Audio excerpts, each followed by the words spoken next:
So it's that time again to talk about some gear that I used on Luminarium, coming out in November. Today's installment is about the Epiphone Lzzy Hale Signature Explorer. So this guitar is based on the USA model. I wish they would have put out the black version. Hello Epiphone, put out the black version. I haven't really done, that many mods to this. I am a big fan of the white and the gold. I'm a big fan of black and gold, all the golds. So this was really cool. This gave off, when I mentioned before, when doing these songs and going into Doom, I wanted to have guitars that kind of gave off that vintagey vibe. And so Explorers and LPs, the Les Paul, single cut shapes were what I gravitate towards the most.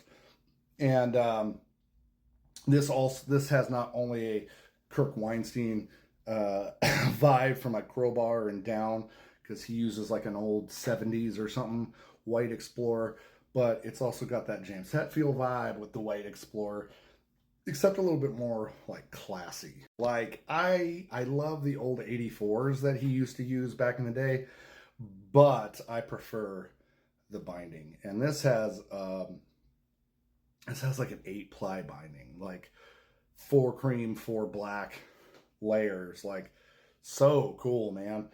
This originally came with the gold pickguard. I took that off for the Perloid. That I knew I was gonna do right from the beginning, because I was not a fan of that gold. But replaced the knobs with LTD style knobs.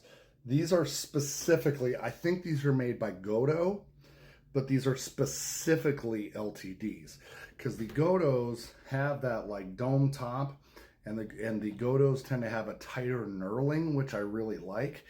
But whenever I buy Godos, the knurling isn't always consistent. So I always try to buy LTD knobs whenever I can, because they have that tight knurling all the time. And then gold switch tip, Schaller locks, Tone Ninja locking tuners, the groove rear fret wrap as I put on all my stuff. And then it still has the stock bridge and tail, which someday I'll probably upgrade these to like a Tonomatic, maybe a hip shot. I don't know, because hip shots gold plating is trash. So maybe I'll try a Geiger bridge or something on this. I am a big fan of the Geiger stuff. I have a guitar with some tuners. I try to try all their stuff because it's really neat and it's a little bit more affordable than other brands. This still has the stock rings. So these are actually they are a wood ring painted white with a gold top. So these gold tops are the same. They are a super thin flat metal on top of a wooden ring, which I thought was really neat. So that they could really kind of cut their rings to fit whatever guitar they make. And I thought that was really cool. And then this has Fishman Will Adlers.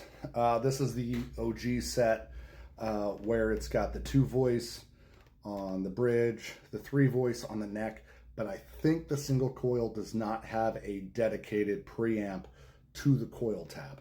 So that's where it differs a little bit.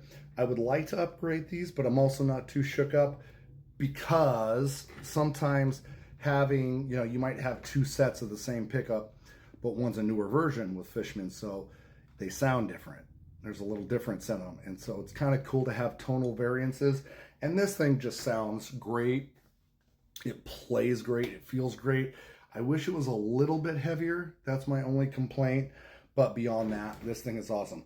The other heavy mod I did was the ashtray battery holder. So like a lot of ESPs do. So this has the ashtray style battery holder in the back, because a lot of these Explorers do not have a lot of room in here. And I wanted to make sure I got coil taps, and those coil tap pots are a lot taller. If you're not putting any tapping functions in this guitar, this style of guitar, you don't need to put a battery holder in it.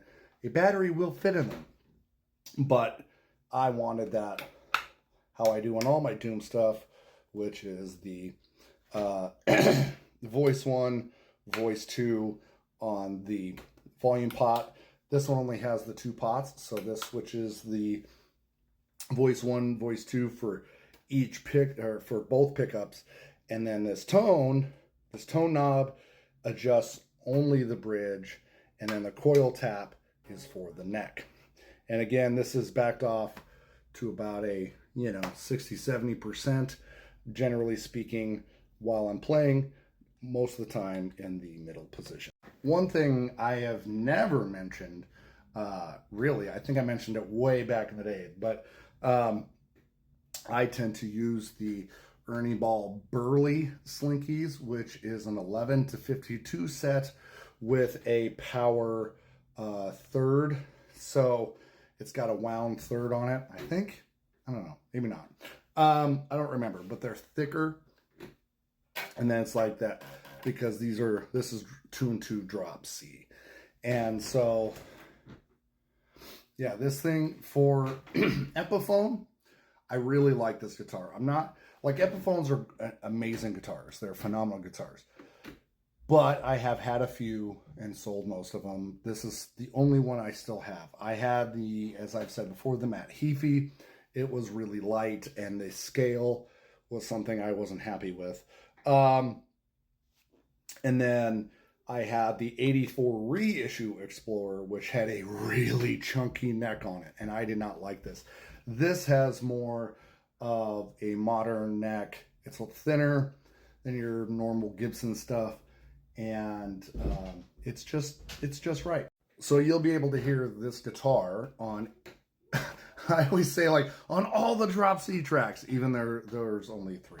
But if you listen to stereos, particularly headphones, you're going to hear this on the left side. So this guitar is awesome. If you're someone who's into Explorers, not super heavy, that plays awesome, that has that kind of a feel of an LTD, just saying, this is awesome.